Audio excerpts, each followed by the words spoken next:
ಅವೇ ಪರಲೋಕದಿಂದ ಬರಬೇಕು ವಾಕ್ಯ, ಅದು ಹೃದಯದಿಂದ ಬರಬೇಕು. ಆಮೇಲೆ ಫಸ್ಟೇ ಹೃದಯದಿಂದ ಬರಬಾರ್ದು, ಪರಲೋಕದಿಂದ ಬಂದು ನನಗೆ ಕೊಡುವಾಗ ನಾನು ನಿಮ್ಗೆ ಕೊಡ್ಬೇಕು. ಆ ಥರ ಇರಬೇಕು, ಪರಿಶುದ್ಧಾತ್ಮನಿಂದ ಬರಬೇಕು. Alleluia, thank you Jesus. ಈ ಪರಿಶುದ್ಧ ಸಮಯವನ್ನ, ದಿನವನ್ನ, ಎಲ್ಲ ವೇಳೆಯನ್ನು ನಿಮ್ಮ ಪರಿಶುದ್ಧ ಕೈಗಳಲ್ಲಿ, ಕರಗಳಲ್ಲಿ ಒಪ್ಪಿಸ್ತಾ ಇದ್ದೀವಿ ದೇವ.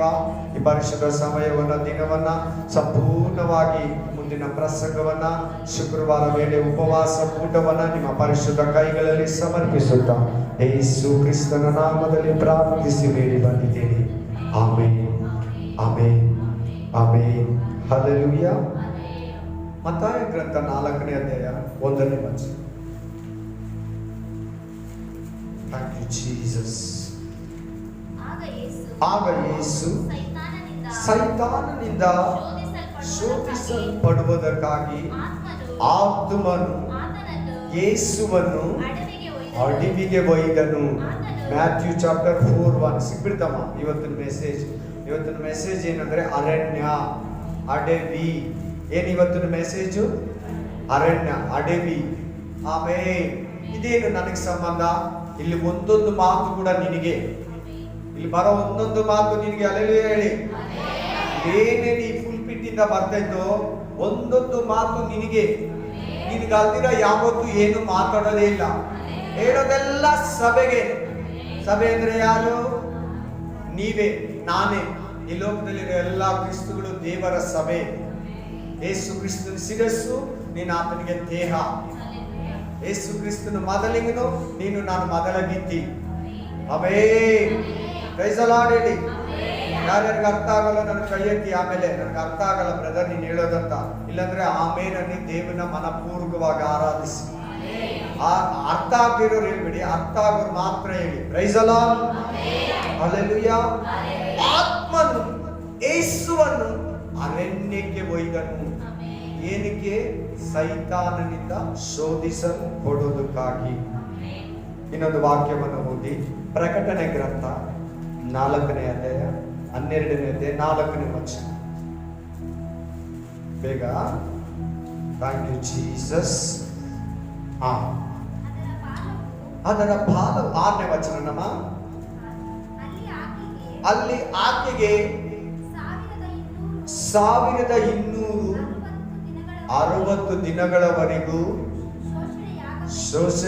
ಪೋಷಣೆ ಆಗಬೇಕೆಂದು ದೇವರು ಸ್ಥಳವನ್ನು ಸಿದ್ಧ ಮಾಡಿದನು. ಎಲ್ಲಿ? ಅರಣ್ಯ ಅಂತಿದೆ, ಬೇಕಾದ್ರೆ ನೋಡ್ಕೊಳ್ಳಿ. ಆ ಸ್ತ್ರೀಯು ಅರಣ್ಯಕ್ಕೆ, ಅಲ್ಲಿ ಯೇಸು ಕ್ರಿಸ್ತನು ಅರಣ್ಯಕ್ಕೆ ಹೋದನು. Price the lord. ಅದರಲ್ಲಿ 14ನೇ ವಚನ ಓದಿ.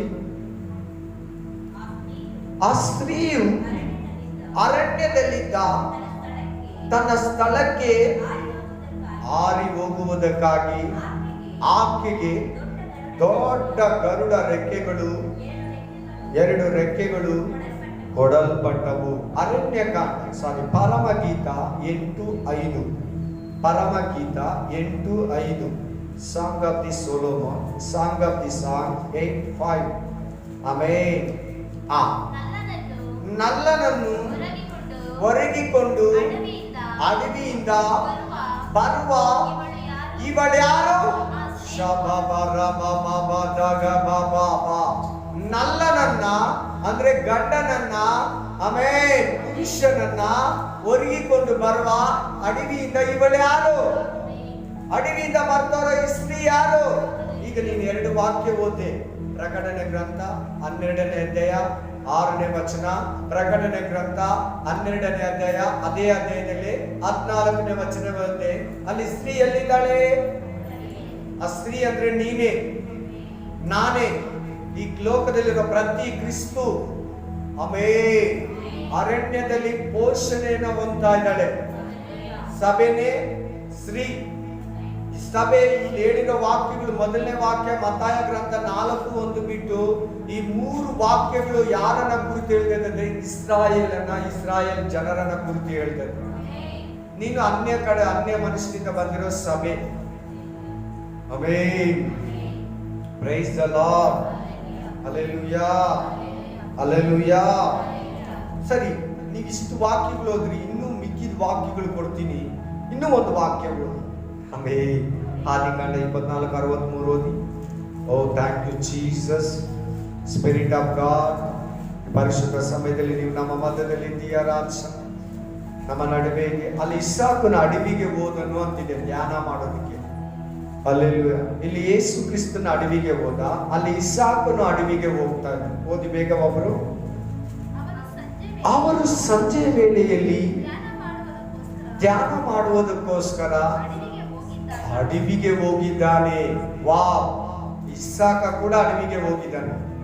ಆಮೇಲೆ ಲೂಕ 3:2 ಓದಿ. ಲೂಕ 3:2. ಇಲ್ಲಿ ಯೋಹಾನ, ತಾನಿಕನಾದ ಯೋಹಾನ ಇದು. ಬೇಗ ಓದಿ. ಯಾಕೆ ಇಷ್ಟು ಲೇಟ್ ಮಾಡ್ತೀರಾ? ಬರ್ಕೊಳ್ಳೋದಿದ್ರೆ ಒಬ್ರು ಯಾರಾದ್ರೂ ನನಗೆ, ನಾನು ಓದ್ತೀನಿ ಬ್ರದರ್, ಪ್ರತಿ ಮೆಸೇಜ್ ಅಲ್ಲಿ ಅಂತ ಮುಂದೆ ಬನ್ನಿ. Spirit of god, time waste ಆಗುತ್ತೆ. 3:2. ಅನ್ನನು ಕಾಯಪ್ಪನು ಮಹಾಯಾಜಕನಾದ ಯಾಜಕರಾಗಿದ್ದ ಕಾಲದಲ್ಲಿ ಶಕಾರ್ಯನು ಮಗನಾದ ಯೋಹಾನನಿಗೆ ಅಡವಿಯಲ್ಲಿ ದೇವರ ವಾಕ್ಯ ಉಂಟಾಯಿತು. ತನ್ನನ್ನ ಜನರಿಗೆ ಪ್ರವಾದಿಯನ್ನಾಗಿ ತೋರಿಸಿಕೊಡೋ ತನಕ ಅಡವಿಯಲ್ಲಿ ಇದ್ದಂತೆ. ಅಲ್ಲೆಲೂಯಾ. ಮಾರ್ಕ 3:1 ಓದಿ. ಅದೇ ಯೋಹಾನ ಅಡವಿಯಲ್ಲಿ ಇರೋದನ್ನ ಹೇಳ್ತಾನೆ.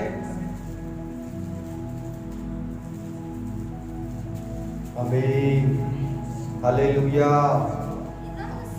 ಇನ್ನೊಂದು ಸಮಯದಲ್ಲಿ ಯೇಸು ಸಭಾ ಮಂದಿರಕ್ಕೆ ಹೋದಾಗ ಅಲ್ಲಿ ಮಾರ್ಕ 3:1 ಹೇಳಿ. ಮಾರ್ಕ 3:1. ಹಲ್ಲೆಲೂಯಾ. ಅದೇನಾ ಮಾರ್ಕ 3 ಏನ್ ಹೇಳ್ತಾ ಇದೆ? Price the Lord. ಹಲ್ಲೆಲೂಯಾ. ಈಗ 1 ಸಾಮುವೇಲ 26:1 ಓದಿ.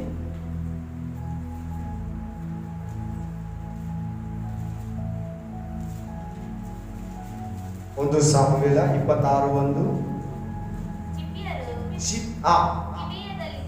ಗಿಬೆಯದಲ್ಲಿದ್ದ ಸೌಲನ ಬಳಿಗೆ ಬಂದು ಅವನಿಗೆ ದಾವೀದನು, ಅರಣ್ಯ ಅಂದ್ರೆ ಏನು? ಅಡವಿ. ಅಡವಿ ಅಂದ್ರೆ ಏನು? ಕಾಡು. ಕಾಡಂದ್ರೆ ಏನು? ಅಡವಿ. ಅಡವಿ ಅಂದ್ರೆ ಫಾರೆಸ್ಟ್. ಫಾರೆಸ್ಟ್ ಅಂದ್ರೆ ಅಡವಿ. 2 ಭಾಷೆಯಲ್ಲಿ ಹೇಳ್ಬೋದು. ಅರಣ್ಯ, ಅಡವಿ, ಕಾಡು, ಫಾರೆಸ್ಟ್. ಕನ್ನಡದಲ್ಲಿ 3 ಪದ ಹೇಳಿದೆ, ಇಂಗ್ಲಿಷಲ್ಲಿ 1 ಪದ ಹೇಳಿದೆ. ಹಲ್ಲೆಲೂಯಾ. ದಾವೀದ ಎಲ್ಲಿದ್ದಾನೆ? ಅಡವಿಯಲ್ಲಿದ್ದಾನೆ. ಎಲ್ಲಾರು ಅಡವಿಯಿಂದ ಹೋಗ್ತಾ ಇದ್ದಾರೆ. ಒಬ್ಬರು ಅಡವಿ ಜೀವನ ಇಲ್ಲ. ಒಬ್ಬರು ಬದುಕಲ್ಲಾದ್ರೂ ಅಡವಿ ಜೀವನ ಇಲ್ಲ. ಅಡವಿಯನ್ನ ದಾಟೇ ಹೋಗ್ತಾ ಇದ್ದಾರೆ. ಪ್ರತಿಯೊಬ್ರು ಕೂಡ ಅರಣ್ಯಕ್ಕೆ ಹೋಗ್ಬಿಟ್ಟೆ ಊರೊಳಗೆ ಹೋಗ್ತಾ ಇದ್ದಾರೆ. Amen, hallelujah, hallelujah. ಧರ್ಮೋಪದೇಶ ಕಾಂಡ 1:1.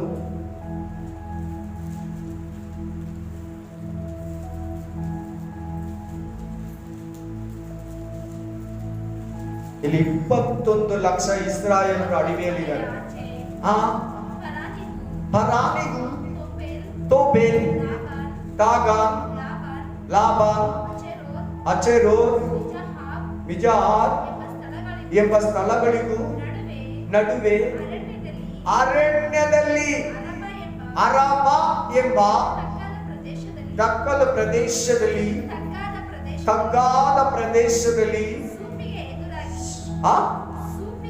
ಸೂಪಿಗೆ ಎದುರಾಗಿ ಮೋಶೆಯು ಇಸ್ರಾಯೇಲರಿಗೆ ಉಪನ್ಯಾಸ ಮಾಡಿದನು.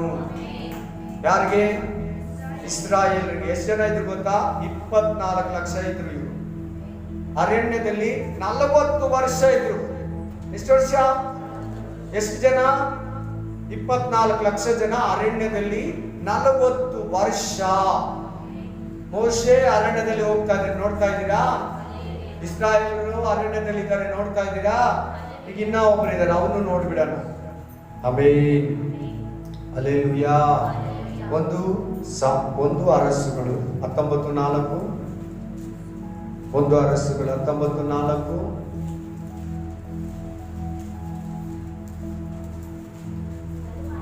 ತರುವಾಯ ತಾನೊಬ್ಬನಾಗಿ ಅರಣ್ಯ ಅರಣ್ಯದೊಳಗೆ ಒಂದು ದಿವಸದ ಪ್ರಯಾಣದಷ್ಟು ಎಲ್ಲಿ ಹೋಗ್ತಾ ಇದ್ದಾನೆ ಎಲಿಯ? ಅಲ್ಲಿ ಸಿಕ್ತಲ್ಲ ಪದ, ಎಲ್ಲಿ ಹೋಗ್ತಾ ಇದ್ದಾನೆ? ಅರಣ್ಯಕ್ಕೆ ಹೋಗ್ತಾ ಇದ್ದಾನೆ, ಅಡವಿಗೆ ಹೋಗ್ತಾ ಇದ್ದಾನೆ, ಫಾರೆಸ್ಟ್ಗೆ ಹೋಗ್ತಾ ಇದ್ದಾನೆ, ಕಾಡಿಗೆ ಹೋಗ್ತಾ ಇದ್ದಾನೆ. ಎಷ್ಟು ದಿನ? ಒಂದು ದಿನ ಎಷ್ಟಾಗುತ್ತೋ ಅಷ್ಟು ಓಡುದಂತೆ. Praise the Lord, amen. ಅರಣ್ಯದಿಂದ ಈಚೆ ಬಂದ್ಮೇಲೆ 3 ರಾಜರನ್ನ ಅಭಿಷೇಕ ಮಾಡ್ತಾನೆ.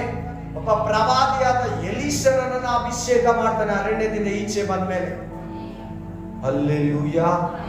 ಎಲಿಯ ಅರಣ್ಯಕ್ಕೆ ಹೋಗ್ತಾ ಇದ್ದಾನೆ. Price the Lord, hallelujah. ಆಮೇಲೆ ಬೈಬಲ್ ಅಲ್ಲಿ 4ನೇ ಬುಕ್ ಯಾವುದು? ಅರಣ್ಯ ಕಾಂಡ. ಅರಣ್ಯ ಕಾಂಡ ಅಂದ್ರೆ ಅರಣ್ಯ ಅಂದ್ರೆ ಅರಣ್ಯನೇ, ಅಡವಿನೇ. ಆಮೇಲೆ ಅರಣ್ಯ ಕಾಂಡದಲ್ಲಿ ಇಸ್ರಾಯೇಲರು 40 ವರ್ಷ ಕಾಲ ನಡೆದರು. ಆಮೇಲೆ ಕಾನಾನ್ ದೇಶಕ್ಕೆ ಹೋದರು.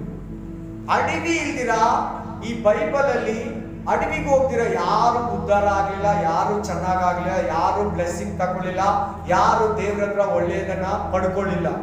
ಪ್ರತಿಯೊಬ್ರು ಅಡವಿಗೆ ಹೋಗಿ ಬಂದಿದ್ದಾರೆ. ಇಷ್ಟು ವಾಕ್ಯ ಕೊಟ್ಟೆ, ಇವರೆಲ್ಲ ಅಡವಿಯಿಂದ ಹೋಗಿದಾರಲ್ಲ. ಮೋಶೆ ಅಂತೆ, ಅಬ್ರಾಮ್ ಅಂತೆ, ಇಸಾಕ್ ಅಂತೆ, ಯಾಕೋಬ ಅಂತೆ. ಯಾಕೋಬ 21 ವರ್ಷ ಅಡವಿಯಲ್ಲಿ ಕುರಿಗಳನ್ನ ಮೇಯಿಸ್ತಾನೆ. ಎಷ್ಟು ವರ್ಷ? 2 ಹೆಂಡತಿಗೋಸ್ಕರ, 1 ಹೆಂಡತಿನ ಪಡ್ಕೊಳ್ಳೋದಕ್ಕೋಸ್ಕರ 21 ವರ್ಷ ಆಸ್ತಿಗೋಸ್ಕರ ತನ್ನ ಮಾವನ ಕುರಿಗಳನ್ನ ಫ್ರೀಯಾಗಿ ಊಟ ತಿಂದು ಕುರಿಗಳನ್ನ ಮೇಯಿಸ್ತಾನೆ. ಪೇಮೆಂಟ್ ಇಲ್ದಿರ 14 ವರ್ಷ ಫ್ರೀಯಾಗಿ ಮೇಯಿಸ್ತಾನೆ. ಆಮೆನ್. ದಾವಿದ ಅರಣ್ಯದಲ್ಲಿದ್ದ, ಸೊಲೊಮನ ಅರಣ್ಯಕ್ಕೆ ಹೋದ, ಯೇಸುಪ್ಪ ಅರಣ್ಯದಲ್ಲಿ ಹೋದ. ತನ್ನ ಅಣ್ಣ ತಮ್ಮಂದಿರನ್ನ ಊಟ ತಗೊಂಡು ಅರಣ್ಯಕ್ಕೆ ಹೋದನ, ಅಡವಿಗೆ. ಪ್ರತಿಯೊಬ್ಬರು ಅರಣ್ಯನ ದಾಟಿದ್ದಾರೆ. ಈಗ ನೀನು ನಾನು ಈ ಲೋಕದಲ್ಲಿರೋ ಬ್ರದರ್ ಸಿಸ್ಟರ್ ಕ್ರಿಸ್ತುಗಳು ಅರಣ್ಯವನ್ನ ದಾಟಬೇಕು. ಸರಿ, ಅರಣ್ಯ ಅಂದ್ರೆ ಏನು? ಅರಣ್ಯದಲ್ಲಿ ಲೈಟ್ ಇರ್ತೈತಾ? ರೋಡ್ ಇರ್ತೈತಾ? ನಮ್ಮ ಸಿಟಿ ತರ ಊರ್ ತರ ಇರ್ತೈತಾ? ನೀರ್ ಇರ್ತೈತಾ? ಡ್ರಿಂಕಿಂಗ್ ವಾಟರ್ ಸಿಗುತ್ತಾ? ನಮ್ಗೆ ಬೇಕಾದ ಊಟ ಫುಡ್ ಸ್ಪೆಷಾಲಿಟಿ ಸಿಗುತ್ತಾ? ಕರೆಂಟ್ ಇರುತ್ತಾ? ಭಯವಿರುತ್ತೆ ಅಡವಿ ಅಂದ್ರೆ. ಆಮೇಲೆ ಮೃಗಗಳಿರ್ತವೆ, ಘೋರ ಸಿಂಹಗಳಿರ್ತವೆ, ವ್ಯಾಧಿಗಳಿರ್ತವೆ, ಆಮೇಲೆ ವಿಷ ಹುಳುಗಳಿರ್ತವೆ, ಆಮೇಲೆ ಬೆಳಕಿರಲ್ಲ, ಮನುಷ್ಯರು ಸಿಗಲ್ಲ, ಆಮೇಲೆ ಯಾವ ಫ್ಯಾಕ್ಟ್ರಿ ಬಿಲ್ಡಿಂಗು ಏನು ಮೀಸು ಗೀಸಿ ಕರೆಂಟ್ ಏನು ಸಿಗಲ್ಲ, ಸಿಗ್ನಲ್ ಕೂಡ ಸಿಗಲ್ಲ ಒಂದೊಂದ್ಸಾರಿ. ಆಮೇಲೆ ಒಂದೊಂದ್ಸಾರಿ ನೀನ್ ಬದುಕಾಗಿರ್ತದೆ ಬ್ರದರ್, ಒಂದೊಂದ್ಸಾರಿ ನೀನ್ ಬದುಕಾಗಿರ್ತದೆ ಸಿಸ್ಟರ್. ಅರಣ್ಯ ಜೀವಿತ ಬಂದ್ಬಿಡ್ತದೆ, ನೀನ್ ಮನೇಲೇ ಇರ್ತೀಯ. ಘೋರ ಕಷ್ಟ, ಘೋರ ವ್ಯಾಧಿ, ಘೋರ ಸಂಕಟ, ಘೋರ ಕಳವಳ, ಘೋರ ಚಿಂತೆ, ಒಬ್ಬಂಟಿಗತನ, ಅನೇಕ ಬಾರಿ ಬಾಧೆ, ಹಿಂಸೆ, ದುಃಖ, ಕಳವಳ, ಚಿಂತೆ. ನಿನ್ ದುಃಖ ಕೇಳೋರು ಯಾರಿರಲ್ಲ, ನಿನ್ ಸಂಕಟ ಕೇಳೋರು ಯಾರಿರಲ್ಲ. ಅರಣ್ಯ ಜೀವನ, ಶೋಧನೆಯ ಜೀವನ. ನಿನ್ನ ಆಶೀರ್ವಾದ ಹೊಂದ್ಕೊಳ್ಬೇಕಾದ್ರೆ ನೀನು ಅರಣ್ಯಕ್ಕೆ ಹೋಗ್ಲೇಬೇಕು. ನಿನ್ನ ಅರಣ್ಯ ಬದುಕನ್ನ ನೀನು ಸಮೃದ್ಧಿಯಾಗಿ ನೋಡಿದ್ರೆ ಕಾನೂನೆಂಬ ಪರಲೋಕ ರಾಜ್ಯವನ್ನ ನೀನು ಪಡ್ಕೊಳ್ತೀಯ. ಈ ಲೋಕ ಐಗುಪ್ತ ದೇಶ ಇದ್ದಂಗೆ ಈ ಭೂಮಿಯನ್ನ ಬಿಡುವಾಗ ನಿನಗೆ ನೆಕ್ಸ್ಟ್ ಸಿಗೋದೆ ಪರಲೋಕ, ಭೂಲೋಕದ ಮಧ್ಯದಲ್ಲಿ ಅರಣ್ಯ. ನೀನು ಅರಣ್ಯವನ್ನ ದಾಟಿದ್ರೆ ಊರು, ಪರಲೋಕ ಅನ್ನೋ ಊರು. ಬಹಳ ವಿಶ್ವಾಸಿಗಳು ಈ ಕಷ್ಟ, ಶೋಧನೆ, ಅವಮಾನ, ನಿಂದನೆ, ಬಲಹೀನತೆ ಸಹಿಸ್ಕೊಳ್ಳಲ್ಲ. ನನಗೆ ಹಿಂಗ್ಯಾಕೆ, ನನ್ನ ಬದುಕು ಯಾಕೆ ಹಿಂಗೆ, ನನ್ನ ಜೀವಿತ ಯಾಕೆ, ನಾನು ಕರೆಕ್ಟ್ ಆಗಿದ್ದೀನಲ್ಲ, ನಾನು ಯಾರಿಗೂ ಮೋಸ ಮಾಡಲ್ಲ. ನೀನು ಕರೆಕ್ಟ್ ಆಗಿದ್ದಕ್ಕೆ ಕಷ್ಟ ಬಂದಿರೋದು, ಅರಣ್ಯ ಜೀವಿತ ಬಂದಿರೋದು. ನೀನು ಅರಣ್ಯ ದಾಟ್ಬೇಕಂತಲೇ ದೇವರು ನಿನ್ನನ್ನು ಅರಣ್ಯಕ್ಕೆ ಕರ್ಕೊಂಡು ಹೋಗಿದ್ದಾನೆ. ಪವಿತ್ರಾತ್ಮನು ಹೇಗೆ ಯೇಸು ಕ್ರಿಸ್ತನನ್ನ ಶೈತಾನಿಂದ ಶೋಧಿಸಲ್ಪಡೋದಕ್ಕಾಗಿ ಅರಣ್ಯಕ್ಕೆ ಕೊಂಡೊಯ್ದನೋ, ಅದೇ ರೀತಿ ನಿನ್ನನ್ನು ಕೂಡ ಪರಿಶುದ್ಧಾತ್ಮ ದೇವರು ಆಗಾಗ್ಗೆ ಅರಣ್ಯ ಜೀವಿತವನ್ನ ಕೊಡ್ತಾನೆ. ನೀನೇನ ಅರಣ್ಯ ಬೇಡ ಅಂದ್ರೆ ಪರಲೋಕ ರಾಜ್ಯ ಸಿಗಲ್ಲ. ನೀನೇನ ಶೋಧನೆ ಬೇಡ ಅಂದ್ರೆ ಪರಲೋಕ ರಾಜ್ಯ ನಿನಗೆ ಸಿಗಲ್ಲ. ನೀನೇನಾದ್ರೂ ಸೈತಾನ ಜಯಿಸಲ್ಲ ಅಂದ್ರೆ ನಿನಗೆ ಪರಲೋಕ ರಾಜ್ಯ ಸಿಗಲ್ಲ. Amen, amen, hallelujah, hallelujah.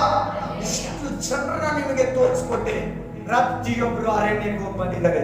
ಯೋಹಾನ, ಸ್ಥಾನಿಕನಾದ ಯೋಹಾನ ಅರಣ್ಯಕ್ಕೆ ಹೋಗಿ ಬಂದಿದ್ದಾನೆ. ಶಿಷ್ಯರು ಅರಣ್ಯಕ್ಕೆ ಹೋಗಿ ಬಂದಿದ್ದಾರೆ. ಪ್ರವಾದಿಗಳು ಅರಣ್ಯಕ್ಕೆ ಹೋಗಿ, ಅಬ್ರಾಮ, ಇಸಾಕ, ಯಾಕೋಬ, ನೋಬ, ಅನೋಕ ಅರಣ್ಯಕ್ಕೆ ಅರಣ್ಯಕ್ಕೆ ಅರಣ್ಯಕ್ಕೆ ಅರಣ್ಯಕ್ಕೆ ಹೋಗಿ ಬಂದಿದ್ದಾರೆ.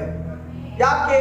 ದೇವರ ದರ್ಶನವನ್ನು ನೋಡುವಾಗ ಅಡವಿಯಲ್ಲಿ ಕುರಿಗಳನ್ನ ಮೇಯಿಸ್ತಾ ಇದ್ದಾನೆ. ಮಿದ್ಯಾನ್ ದೇಶದಲ್ಲಿ ಸೀನಾಯಿ ಬೆಟ್ಟದಲ್ಲಿ ಮೇಯಿಸ್ತಾ ಆ ಒಂದು ಬೆಟ್ಟದ ಹಿಂದಕ್ಕೆ ಹೋದ್ರೆ ದೇವನಗರಕ್ಕೆ ಅಲ್ಲಿ ಪೊದೆಯಲ್ಲಿ ಉರಿತಾರೋ ಬೆಂಕಿಯನ್ನ ನೋಡ್ತಾನೆ. ಅದು ಕೂಡ ಅಡವಿನೇ, ಅರಣ್ಯದಲ್ಲಿರೋ ಒಂದು ಬೆಟ್ಟ, ಸೀನಾಯಿ ಬೆಟ್ಟ. ಸೀನಾಯಿ ಬೆಟ್ಟ ದೇವರ ಬೆಟ್ಟ. Amen, amen, hallelujah. ನಿನ್ಗೆ ಎಷ್ಟೋ ಸಾರಿ ನಿನ್ನ ಬದುಕಿನಲ್ಲಿ ಕಷ್ಟಗಳು, ಶ್ರಮಗಳು, ಸಂಕಟಗಳು, ಒಬ್ಬಂಟಿಗೆತನ, ಕಳವಳ, ಚಿಂತೆ, ದುಃಖ, ವೇದನೆ, ನಿನ್ಯಾರು ಕನಿಕರಿಸೋರಿರಲ್ಲ, ನಿನ್ಯಾರು ಸತ್ಕರಿಸೋರಿರಲ್ಲ, ನಿನ್ಯಾರು ಸಮಾಧಾನ ಪಡಿಸೋರಿರಲ್ಲ. ಬಹಳ ವೇದನೆ, ಕಳವಳ, ದುಃಖ, ಅವಮಾನ, ನಿಂದನೆ. ಅದು ಏನನ್ನ ಸೂಚಿಸ್ತದೆ ಅಂದ್ರೆ ಅಡವಿಯನ್ನ ಸೂಚಿಸ್ತದೆ. ಒಬ್ಬಂಟಿಗೆತನ ಅಡವಿ ಅಂದ್ರೆ. ಆಮೆನ್. ನೀನಾಯ್ತು ದೇವರಾಯ್ತು, ನೀನಾಯ್ತು ಕರ್ತನಾಯ್ತು, ನೀನಾಯ್ತು ನಿನ್ನ ದೇವರಾಯ್ತು. ಅನ್ಯತಾ ಬೇರೆ ಯಾರು ಅಲ್ಲಿರಲ್ಲ. ಆಮೆನ್. ನೀನು ಸೈತಾನೊಂದಿಗೆ ಓಡಾಡ್ತಾ ಇರ್ಬೋದು, ಆತ್ಮಿಕವಾಗಿ ಬಲ ಹೊಂದಬಹುದು, ಅಭಿಷೇಕವನ್ನ ಹೊಂದಬಹುದು, ಜ್ಞಾನವನ್ನ ಹೊಂದಬಹುದು, ವರಗಳನ್ನ ಹೊಂದಬಹುದು, ಬಲವನ್ನ ಹೊಂದಬಹುದು. ನಿಮ್ ಬಹಳ ಜನ ಗೊತ್ತಿಲ್ಲ, ಈಗಲೂ ಕೂಡ ಕೆಲವರು ಅಡವಿಯಲ್ಲಿ ಪ್ರೇಯರ್ಗಳನ್ನ ನಡೆಸ್ತಾರೆ. ಆಮೆನ್. ಆ 3 ದಿನ ಯಾರಿಗೂ ಕಾಂಟ್ಯಾಕ್ಟ್ ಸಿಗಬಾರ್ದು, ಮೊಬೈಲ್ ನೆಟ್ವರ್ಕ್ ಸಿಗಬಾರ್ದು, ಏನ್ ತಿನ್ನ ಕಣ್ಣು ಸಿಗಬಾರ್ದು ಅಂತ ಅಡವಿಯಲ್ಲಿ ಉಪವಾಸ ಕೂಟನ 3 ದಿನ ಮಾಡ್ತಾರೆ. ಆಮೇಲೆ ಜಾಸ್ತಿ ಕೇರಳ ಸೈಡು, ತಮಿಳುನಾಡು ಸೈಡು ಆ ತರ ಈಗಲೂ ಕೂಡ ಅರಣ್ಯಕ್ಕೆ ಹೋಗ್ತಾರೆ. ಅದು ಬಿಡಿ, ಶಾರೀರಿಕ ಅರಣ್ಯ. ನಾನು ಹೇಳ್ತಾ ಇರೋದು ಆತ್ಮಿಕ ಅರಣ್ಯ. ನಿನ್ ಮನೆಯಲ್ಲಿ ಇದ್ಕೊಂಡು ನಿನ್ಗೆ ಅವಾಗವಾಗ ಅರಣ್ಯ ಜೀವಿತ ಎದುರಾಗ್ತಿದೆ. ಅದು ದೇವ್ರೇ ನಿನಗೆ ಅನುಮೋದನೆ ಮಾಡೋದು. ಯಾರು? ದೇವ್ರೇ.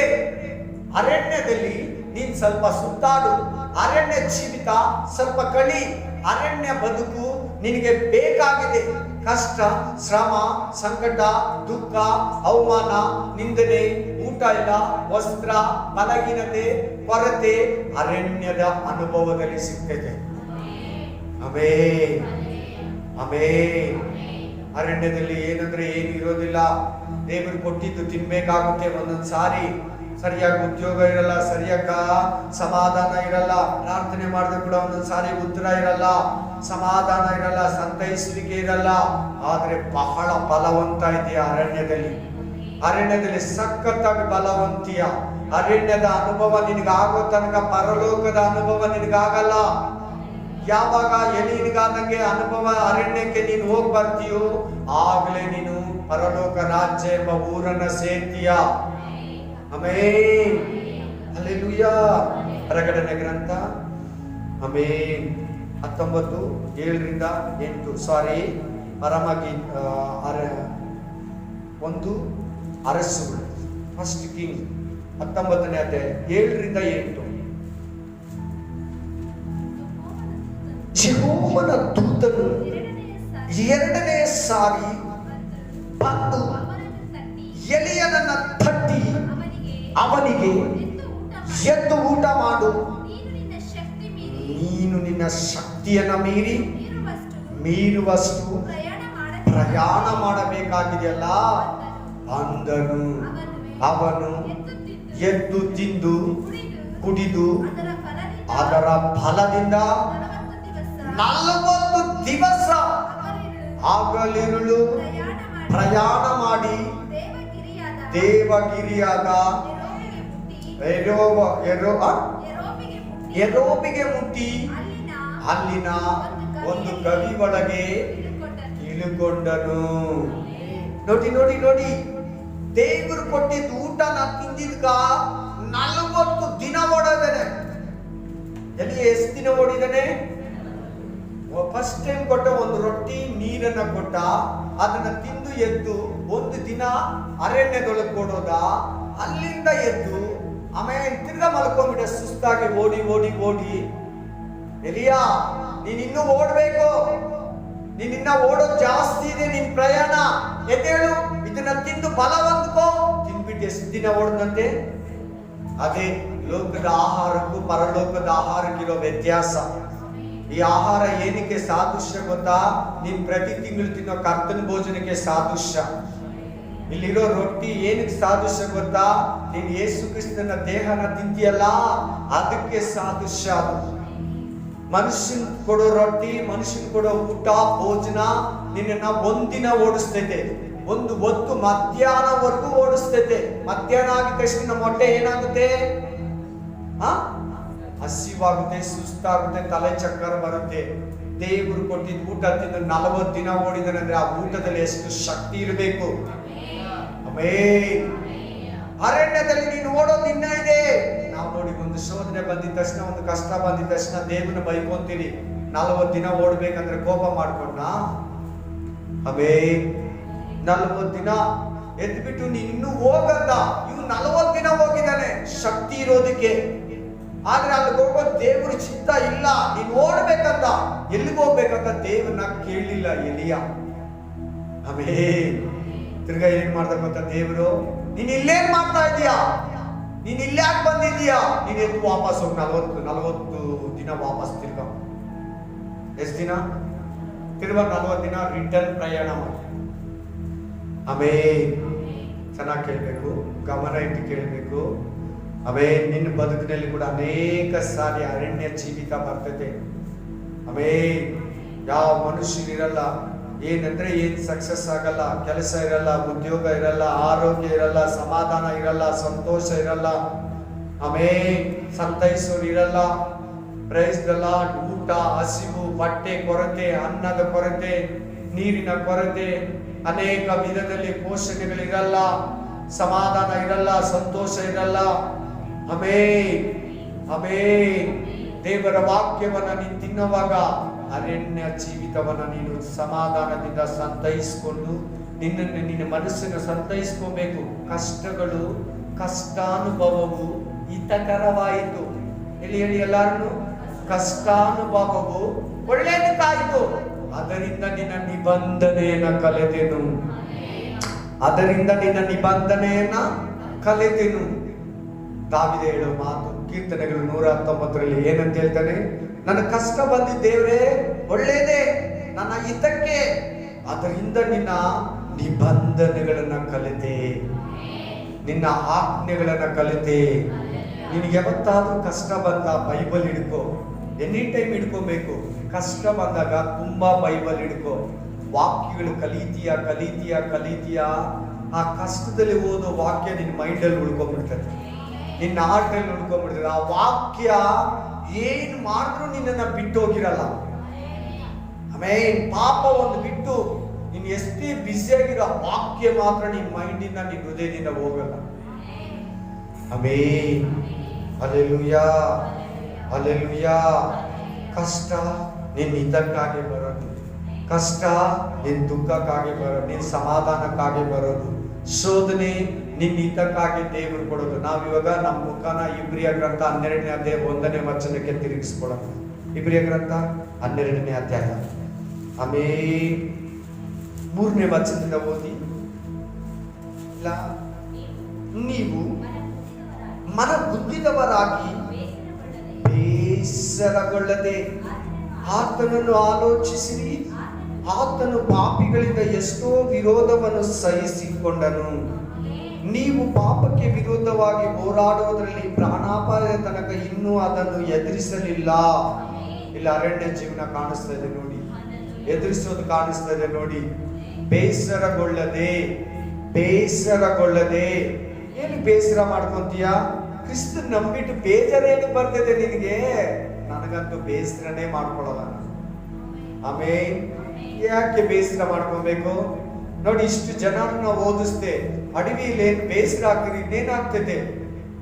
ಕಾಡಲ್ಲಿ, ಅಡವಿಯಲ್ಲಿ, ಸಂಕಟದಲ್ಲಿ, ಶೋಧನೆಯಲ್ಲಿ, ಕಷ್ಟದಲ್ಲಿ, ಕೊರತೆಯಲ್ಲಿ, ಬಲಹೀನತೆಯಲ್ಲಿ, ನಿದ್ರೆ ಇಲ್ಲಿರುವಾಗ ಬೇಸರ ಬಂದೇ ಬರ್ತದೆ ಎಲ್ಲರಿಗೂ. ಆದ್ರೆ ವಾಕ್ಯ ಹೇಳ್ತದೆ ಬೇಸರಗೊಳ್ಳಬೇಡ. ಪ್ರಾಣಾಪಾಯ ತನಕ ನೀನು ಇನ್ನೂ ಪಾಪನ ಎದುರಿಸ್ತಾ ಇಲ್ಲ. Amen, hallelujah. 5ನೇ ವಚನ ಓದ್ತೀನಿ ನೋಡಿ. ಮಕ್ಕಳಿಗೆ ಹೇಳುವಂತೆ ನಿಮಗೂ ಹೇಳಿದ ಎಚ್ಚರಿಕೆಯ ಮಾತುಗಳನ್ನು ಮರೆತು ಬಿಟ್ಟಿದ್ದೀರೋ? ಏನೆಂದರೆ, ಮಗನೇ, ಕರ್ತನ ಶಿಕ್ಷೆಯನ್ನು ತಾತ್ಸಾರ ಮಾಡಬೇಡ. ಆಮೆನ್. ಕರ್ತನ ಶಿಕ್ಷೆಯನ್ನ ತಾತ್ಸಾರ ಮಾಡಬೇಡ. ಆಮೆನ್. ಅಡವಿಗೆ ಹೋಗಿ 40 ದಿನ ಯೇಸು ಕ್ರಿಸ್ತನಿಂದ ಅಲ್ಲೇನ್ ಸುಖ ಇತ್ತಾ? ಎಸಿ ಇತ್ತ? ಒಳ್ಳೆ ಮುಷ್ಟಾನ್ನ ಭೋಜನ ಇತ್ತ? ಒಳ್ಳೆ ಗಾಡಿ ಇತ್ತ? ಆಮೆನ್. ಹೇಳಿ ಹೇಳಿ.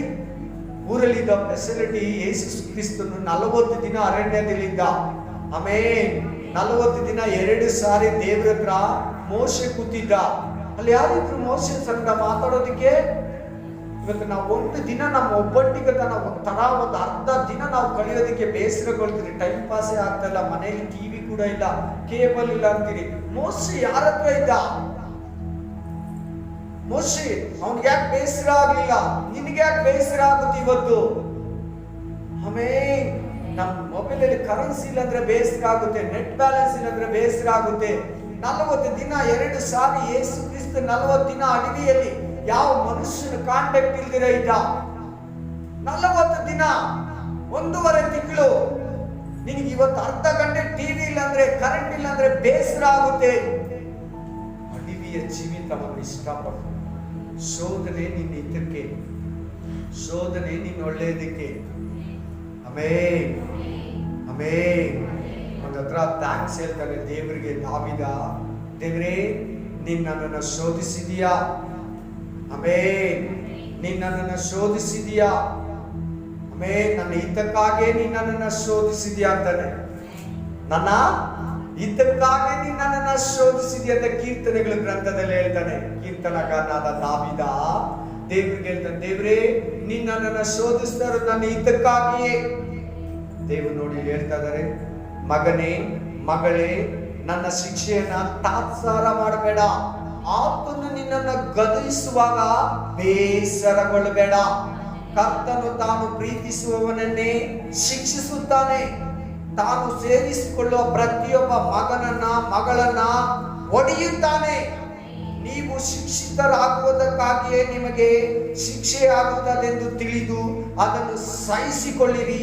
ದೇವರು ನಿಮ್ಮನ್ನು ಮಕ್ಕಳೆಂದು ನಡೆಸುತ್ತಾನೆ. ಆಮೆನ್. ಮತ್ತೆ ನಿನ್ ಮಗಳನ್ನ ನಿನ್ ಮಗನ ನೀನು ಒಡೆಯಲ್ಲ ಅಂದ್ರೆ ಅವ್ರು ಒಳ್ಳೆಯವರಾಗಲ್ಲ. ಒಡೆದು 10 ಸಾರಿ ಪ್ರೀತಿ ಮಾಡು, 10 ಸಾರಿ ಶಿಕ್ಷೆ ಕೊಡು.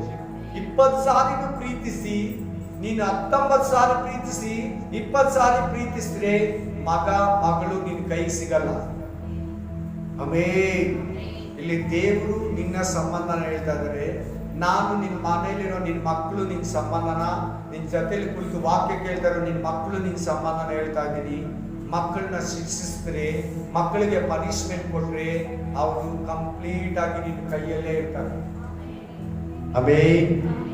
ಅದೇ ರೀತಿಯಾಗಿ ದೇವರು ನಮ್ಮನ್ನ ಶಿಕ್ಷಿಸಿ ಕಷ್ಟಕ್ಕೆ, ರೋಗಕ್ಕೆ, ವ್ಯಾಧಿಗೆ, ಇಕ್ಕಟ್ಟಿಗೆ, ಕೊರತೆಗೆ, ಕಣ್ಣೀರಿಗೆ, ದುಃಖಕ್ಕೆ, ಅವಮಾನಕ್ಕೆ, ಕಳವಳಕ್ಕೆ ಒಳಪಡಿಸಿದ್ರೆ ಖಂಡಿತ ನಾವು ಪರಿಶುದ್ಧರಾಗಿರ್ತೀರಿ, ಪವಿತ್ರರಾಗಿರ್ತೀರಿ. ಆಮೇಲೆ ಮಾತಾಡ್ತೀನಿ. ಪವಿತ್ರರಾಗಿರ್ತೀರಿ, ಶುದ್ಧರಾಗಿರ್ತೀರಿ, ಪ್ರಾರ್ಥನೆಯಲ್ಲಿ ಇರ್ತೀರಿ, ನಂಬಿಕೆಯಲ್ಲಿ ಬೆಳಿತೀರಿ. ಹೌದು ತಾನೇ? ಕಷ್ಟ ಬಂದ್ರೆ ತಾನೇ, ಡಾಕ್ಟರ್ ಕೈ ಬಿಟ್ರೆ ತಾನೇ, ಕೆಲಸ ಹೋದ್ರೆ ತಾನೇ, ಸಮಾಧಾನ ಹೋದ್ರೆ ತಾನೇ ದೇವ್ರೇ ನನ್ನನ್ನ ಮೇಲೆ ಕೆತ್ತು, ಅಪ್ಪ ಏಸಯ್ಯ, ಕರ್ತನೇ, ಏಸಪ್ಪ ಯಾವಾಗ ಕರೆಯೋದು? ಕಷ್ಟ ಬಂದಾಗ, ಶೋಧನೆ ಬಂದಾಗ, ಕೆಲಸ ಕಳ್ಕೊಂಡಾಗ, ನಿರುದ್ಯೋಗ ಬಂದಾಗ, ಸಮಾಧಾನ ಇಲ್ದಿರುವಾಗ, ಒಬ್ಬಂಟಿಗೆತನ ಇದ್ದಾಗ ದೇವರನ್ನ ಕರೀತೀರಿ. ಇಕ್ಕಟ್ಟಲ್ಲಿ, ಕಷ್ಟದಲ್ಲಿ, ಕಣ್ಣೀರಲ್ಲಿ, ಆಸ್ಪತ್ರೆಯಲ್ಲಿ, ಬೆಡ್ ಮೇಲೆ, ಆಮೇಲೆ ಊಟ ತಿನ್ನಕ್ಕಾಗಲ್ಲ, ನಿದ್ರೆ ಮಾಡಕ್ಕಾಗಲ್ಲ. ಎಷ್ಟು ಪ್ರಯಾಸ ಪಟ್ಟರು 5 ದಿನದಿಂದ ನಿದ್ರೆ ಬರಲ್ಲ, 2 ವಾರದಿಂದ ನಿದ್ರೆ ಬರಲ್ಲ. ಏಸಯ್ಯ, ಆಮೆನ್, ಹಲ್ಲೆಲೂಯಾ. ಅವಾಗೇನಂತಾನೆ ಗೊತ್ತಾ? ಪ್ರಲಾಪಗಳು 3:57 ಓದಿ. ಪ್ರಲಾಪಗಳು 3:57 ಓದಿ. ಆಮೇನ್ ಆಮೇನ್. ಕೂಗ್ಕೊಂಡ್ರೆ ಏನ್ ಮಾಡ್ತಾನಂತೆ? ಹೇಗೋ ಇದ್ದೀನಿ, ಹೇಗೋ ಇದ್ದೀನಿ. ಮತ್ತೆ ರಾತ್ರಿನೋ ಇಕ್ಕಟ್ಟಲ್ಲೋ ಅಡವಿಯಲ್ಲಿ ಇದೆಯೋ ಕಷ್ಟದ ನಾನು ನಿನ್ನನ್ನು ಕೂಗಿಕೊಂಡಾಗ ನನ್ನ ಸಮೀಪಕ್ಕೆ ಬಂದು ಭಯಪಡಬೇಡ ಎಂದು ಹೇಳಿದಿ. ಇಕ್ಕಟ್ಟಲ್ಲಿ ಕೂತ್ಕೊಳ್ಳುವಾಗ ದೇವ್ರು ಏನ್ ಮಾಡ್ತಾನಂತೆ? ಇನ್ನೊಂದ್ಸರಿ ಓದಿ, ಚೆನ್ನಾಗಿ ಕೇಳಿಸ್ಕೊಳ್ಳಿ ಎಲ್ಲಾರು. ನಾನು ನಿನ್ನನ್ನು ಕೂಗಿಕೊಂಡಾಗ ನನ್ನ ಸಮೀಪಕ್ಕೆ ಬಂದು ಭಯಪಡಬೇಡ ಎಂದು ಹೇಳಿದಿ. ಹಲ್ಲೆಲೂಯಾ. ದೇವರೇನಂತ ಹೇಳ್ತಾನಂತೆ? ಮಗನೇ ಮಗಳೇ, ಭಯಪಡಬೇಡ, ಭಯಪಡಬೇಡ, ಭಯಪಡಬೇಡ. ನಾನು ಯೇಸು, ನಾನು ರಕ್ಷಕ, ನಾನು ಈ ಸೃಷ್ಟಿ ಎಲ್ಲ ಲೋಕಗಳ ಒಡೆಯ. ನನ್ನನ್ನು ಕಂಡ್ರೆ ಎಲ್ಲ ನಡುಗುತ್ತೈತೆ. ನಾನು ನಿನ್ನ ಮಗನ, ನೀನು ನನ್ನ ಮಗನು, ನಾನು ನಿನ್ನ ತಂದೆ, ನಾನು ನಿನ್ನ ರಾಜನು, ನಾನು ನಿನ್ನ ಅರಸನು, ನಾನು ನಿನ್ನ ಬಂಡೆ, ನಾನು ನಿನ್ನ ಕೋಟೆ, ನಾನು ನಿನ್ನ ದುರ್ಗ. ಭಯಪಡಬೇಡ. ಅವೇ ಕೊರೋನಾಗೆ ಭಯಪಡಬೇಡ, ರೋಗಗಳಿಗೆ ಭಯಪಡಬೇಡ, ಕಷ್ಟಗಳಿಗೆ ಭಯಪಡಬೇಡ, ಸೈತಾನ ತಂದೊಡ್ಡ ಶೋಧನೆಗಳಿಗೆ ಭಯಪಡಬೇಡ, ಮನುಷ್ಯರಿಗೆ ಭಯಪಡಬೇಡ, ಲೋಕಕ್ಕೆ ಭಯಪಡಬೇಡ. ನಿನ್ನನ್ನು ಎದುರಿಸ್ತಾರ ಅಷ್ಟೇ, ನಿನಗೇನು ಮಾಡಕ್ಕಾಗಲ್ಲ. ಶಕಬಾಲ. ರೋಗಗಳಿಗೆ ಎದುರಬೇಡ, ವ್ಯಾಧಿಗೆ ಎದುರಬೇಡ, ಕಷ್ಟಗಳಿಗೆ ಎದುರಬೇಡ, ಮನುಷ್ಯರಿಗೆ ಎದುರಬೇಡ, ಸೈತಾನಿಗೆ ಎದುರಬೇಡ, ಮಾಟ ಮಂತ್ರಗಳಿಗೆ ಎದುರಬೇಡ, ದುರಾತ್ಮಗಳಿಗೆ ಎದುರಬೇಡ, ಎದುರಬೇಡ. ನಾನು ಇದ್ದೀನಿ, ನಾನು ನಿನ್ನ ಮನೆಯಲ್ಲಿ ಇದ್ದೀನಿ, ನಾನು ನಿನ್ನ ಮಾರ್ಗದಲ್ಲಿ ಇದ್ದೀನಿ, ನಾನು ನಿನ್ನ ಜೀವಿತದಲ್ಲಿ ಇದ್ದೀನಿ, ನಾನು ನಿನ್ನ ಕುಟುಂಬದಲ್ಲಿದ್ದೀನಿ, ನಾನು ನಿನ್ನ ಸಂಸಾರದಲ್ಲಿದ್ದೀನಿ. ಅದೇ ತಾನೇ ಶಿಷ್ಯರಿಗೆ ಹೇಳಿದ್ದು. ದೋಣಿಯಲ್ಲಿ ಅಲ್ಲೋಲ ಕಲ್ಲೋಲ ಆಗ್ತಾ 4 ಗಂಟೆ ಆಗಿದೆ. ಯೇಸು ಕ್ರಿಸ್ತನ ಎದುರುಗಡೆ ನಡ್ಕೊಂಡು ಬರ್ತಾ ಇದ್ದಾರೆ. ಈತನ ಏನ್ ಅನ್ಕೊಂತ ಇದ್ದಾರೆ ಅಂದ್ರೆ, ಶಿಷ್ಯರು ಭೂತ ದೆವ್ವ. ಅವೇ ಅವ್ರಿಗೆ ಆ ಕಡೆಯಿಂದ ಒಂದೇ ಉತ್ತರ, ನಾನು ಯೇಸು, ನಾನು ಯೇಸು. Praise the Lord, praise the Lord. Hallelujah, hallelujah, hallelujah. Amen. ಅವು ನಮ್ಮೊಂದು ಸಾರಿ ಆ ಥರ ಆಲೋಚನೆಗಳು, ಆ ಥರ ಕಷ್ಟಗಳು, ಅರಣ್ಯ ಜೀವಿತ, ಮರುಭೂಮಿ ಜೀವಿತ, ಜನಗಳಿಲ್ಲ ಶೂನ್ಯ ಪ್ರದೇಶ ನಮ್ಮ ಜೀವನದಲ್ಲಿ ಎದುರಾಗ್ತೈತೆ. ಆದ್ರೆ ದೇವರು ಹೇಳ್ತಾ ಇದ್ದಾರೆ, ನಾನು ಯೇಸು, ಹೆದರಬೇಡ. ನೀನು ಕೂತ್ಕೊಂಡ್ರೆ ಅಡವಿಯಲ್ಲಿ ಕೂಡ ಉತ್ತರ ಕೊಡ್ತೀನಿ, ಮರುಭೂಮಿಯಲ್ಲಿ ಕೂಡ ಉತ್ತರ ಕೊಡ್ತೀನಿ. ಈ ಕೊರೋನಾ ಲಾಕ್ಡೌನ್ ಸಮಯದಲ್ಲಿ ಕೂಡ, ಫ್ರೀಡೌನ್ ಸಮಯದಲ್ಲಿ ಕೂಡ ಉತ್ತರ ಕೊಡ್ತೀನಿ. ನೀನ್ ಹೃದಯ ಒಂದು ಸಾರಿ ಡಗ ಡಗ ಡಗ ಡಗ ಡಗ ಅಂತ ಬಡ್ಕೊಳ್ತೈತೆ, ಡಬ ಡಬ ಡಬ ಅಂತ ಟೈಮಲ್ಲಿ ಕೂಡ ಉತ್ತರ ಕೊಡ್ತೀನಿ. ದಿಗಿಲು, ಒಂದೇ ಒಂಥರ ಭಯ, ಒಳಗಡೆ ಏನೋ ಒಂಥರ ಬಡಬಡಿಸ್ತಾ ಇರ್ತದೆ ಮನಸ್ಸು, ಒಂಥರ ವೇದನೆ, ಒಂಥರ ಸಂಕಟ, ಯಾರಿಗೂ ಹೇಳ್ಕೊಳಕ್ಕಾಗಲ್ಲ. ನಾನು ಯೇಸು, ನನ್ನನ್ನು ಕೂಗ್ಕೊಂಡ್ರೆ ಉತ್ತರ ಕೊಡ್ತೀನಿ. Amen. Hallelujah, hallelujah, amen, hallelujah. ದೇವರು ಪರ್ಫೆಕ್ಟ್ ಆಗಿ ಹೇಳ್ತಾ ಇದ್ದಾನೆ, ಸರಿಯಾಗಿ ಹೇಳ್ತಾ ಇದ್ದಾನೆ, ನಿನಗೆ ಹೇಳ್ತಾ ಇದ್ದಾರೆ. 1 ಪೇತ್ರ 1ನೇ ಅಧ್ಯಾಯ 6ನೇ ವಚನ. ನೀವು ಸತ್ಯಕ್ಕೆ ಸ್ವಲ್ಪ ಕಾಲ ದೇವರ ಚಿತ್ತಾನುಸಾರ ನಾನಾ ಕಷ್ಟಗಳಲ್ಲಿದ್ದು ದುಃಖಿಸುವವರಾಗಿದ್ದರು ಆ ಪದವಿಯನ್ನು ಆಲೋಚಿಸಿ ಹರ್ಷಿಸುವವರಾಗಿದ್ದೀರಿ. ಬಂಗಾರವು ನಾಶವಾಗುವಂತದ್ದಾಗಿದ್ದರು ಅದನ್ನು ಬೆಂಕಿಯಲ್ಲಿ ಪುಟಕ್ಕೆ ಹಾಕಿ ಶೋಧಿಸುವುದುಂಟಷ್ಟೇ. ಬಂಗಾರಕ್ಕಿಂತಲೂ ಅಮೂಲ್ಯವಾಗಿರುವ ನಿಮ್ಮ ನಂಬಿಕೆಯು ಈ ಕಷ್ಟಗಳಿಂದ ಶೋಧಿತವಾಗಿ ಯೇಸು ಕ್ರಿಸ್ತನು ಪ್ರತ್ಯಕ್ಷವಾಗುವಾಗ ನಿಮಗೆ ಕೀರ್ತಿ, ಪ್ರಭಾವ, ಮಾನಗಳು ಉಂಟಾಗುವವು. ಸತ್ಯಕ್ಕೆ ಸ್ವಲ್ಪ ದಿನ ನೀವು ನಾನಾ ಕಷ್ಟಗಳಲ್ಲಿ ಬಿದ್ದಿರ್ತೀರ. ಆ ಸರಿ ಎಷ್ಟೋ ಸರಿ ಆಗಿದೆ, ಇನ್ ಮೇಲೆ ಕೂಡ ಬರಬಹುದು, ಈಗಲೂ ನಿನಗಿರ್ಬೋದೇನೋ. ಆಮೇಲೆ 3 ವಿಧವಾದ ಶೋಧನೆಗಳು, ಮೊದಲಾಗಿರೋದು, ಈಗಿರೋದು, ನೆಕ್ಸ್ಟ್ ಏನೋ ಬರ್ತೈತೆ ನಂಬಿಕೆಗೆ ಶೋಧನೆ. ಆದ್ರೆ ದೇವರು ಹೇಳ್ತಾ ಇದ್ದಾರೆ, ಅದು ಅರಣ್ಯ ಜೀವನ. ಬಂಗಾರ ನಾಶವಾಗುತ್ತೆ, ನಿನ್ ನಂಬಿಕೆ ಬಂಗಾರಕ್ಕಿಂತಲೂ ಅಮೂಲ್ಯ. ನಂಬಿಕೆ, ನಿರೀಕ್ಷೆ, ಪ್ರೀತಿ, ಈ ಮೂರೇ ದೊಡ್ಡದು. ಇದರಲ್ಲಿ ಅತಿ ದೊಡ್ಡದು ಪ್ರೀತಿ. ಹಲ್ಲೆಲೂಯಾ, ಹಲ್ಲೆಲೂಯಾ ಎಲ್ಲರೂ ನೋಡಿ. ವಾಕ್ಯ ಹೇಳ್ತದೆ, ಸತ್ಯಕ್ಕೆ ದೇವರ ಚಿತ್ತಾನುಸಾರ ನೀವು ಸ್ವಲ್ಪ ದಿನ ಕಷ್ಟಕ್ಕೆ ಬೀಳ್ತೀರ. ಆಮೆನ್. ಆ ಪರಲೋಕ ರಾಜ್ಯವನ್ನು ನೆನೆಸ್ಕೊಳ್ಳಿ, ನಿಮಗೆ ಸಂತೋಷ ಆಗುತ್ತೆ. ದೇವರು ಪ್ರತ್ಯಕ್ಷವಾಗುವಾಗ ನೀವು ಮಾನ ಪ್ರಭಾವಗಳನ್ನ, ಘನತೆ, ಗೌರವಗಳನ್ನ ಆಮೆನ್ ಪರಲೋಕ ರಾಜ್ಯದಲ್ಲಿ ಹೊಂದುತ್ತೀರಾ.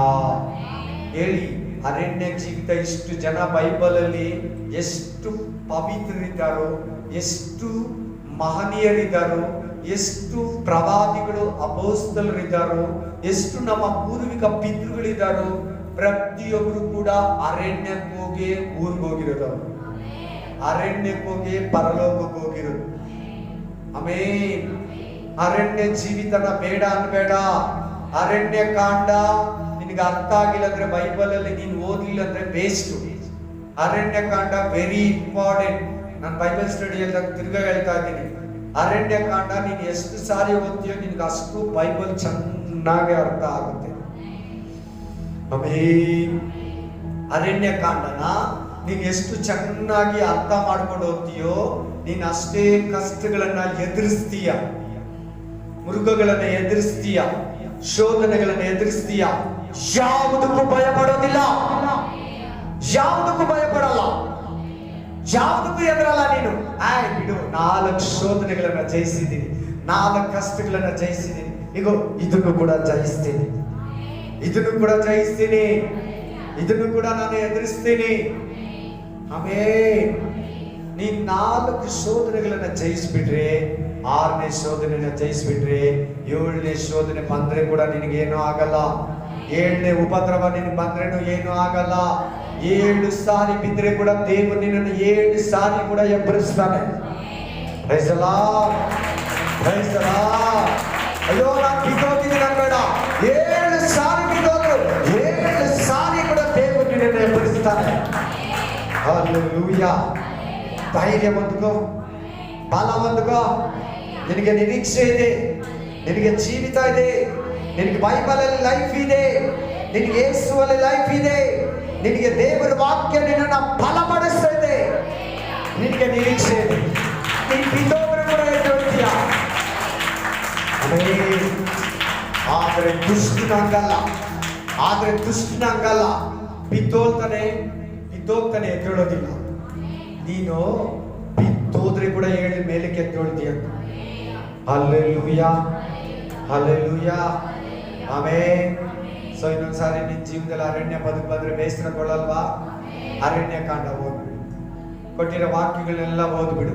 ಯೂಟ್ಯೂಬ್ ತೆಗೆದ್ಬಿಟ್ಟು ಓಪನ್ ಮಾಡಿ ಜೀಸಸ್ ಮಿನಿಸ್ಟ್ರಿ ಅಂತ ಹೊಡೆದ್ಬಿಟ್ಟು ಈ ಡೇಟಲ್ಲಿ ಇರ್ತೈತೆ, ಅಪ್ಲೋಡ್ ಮಾಡಿರ್ತಾರೆ.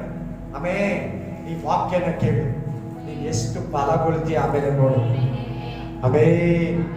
Hallelujah, amen, hallelujah.